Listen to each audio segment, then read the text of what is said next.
Youth rights campaign is also demanding the unconditional release of protesters that were detained last year during the Endsars protests, and correspondent Habib Lawal reports. Exactly today in 2020, Nigeria witnessed an almost total breakdown of law and order. A protest birthed by a case of police brutality and extrajudicial killings took a turn for the worse. It's been 1 year and there's still visible anger among Nigerian youth. Here in the Federal Capital Territory, this youth movement is commemorating the day with a protest to the National Assembly to make demands.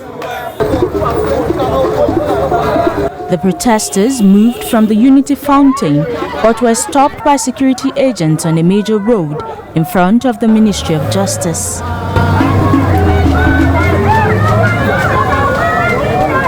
While they chanted in solidarity, the security agents remained unmoved and did not budge from their positions. Major roads were blocked, causing a traffic gridlock. The protesters insisted on making their demands known to the leadership of the National Assembly, asking for the unconditional release of protesters that were detained last year. You can see that this protest is well organized. Nigerians are determined to carry out their message in a convenient manner. But unfortunately, the police are looking for opportunity to escalate the process.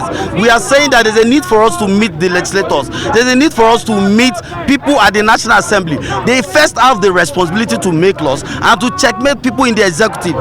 The police brutality and rascality is becoming too much. Beyond that also is the character of injustice and impunity all over the country. We are asking the police to do their duties, which is to accompany us as dutiful officers of law to the National Assembly to meet with lawmakers. And they are insisting that we must remain here or go back to, they say we must go back to Unity. Our idea from the beginning was to start from the Unity Fountain as a convergence zone and go to the National Assembly, where the lawmakers who need to hear from Nigerians. On the other hand, another group of protesters is alleging that the government should not be blackmailed and necessary reforms should be allowed within the police force. The President has graciously met all the demands by the Endsars protesters. And today you agree with me that there was a report of police brutality along Kogi State. The police personnel has already been arrested and is being investigated by the Inspector General of Police. How much more do you expect of a working system than to prosecute offenders?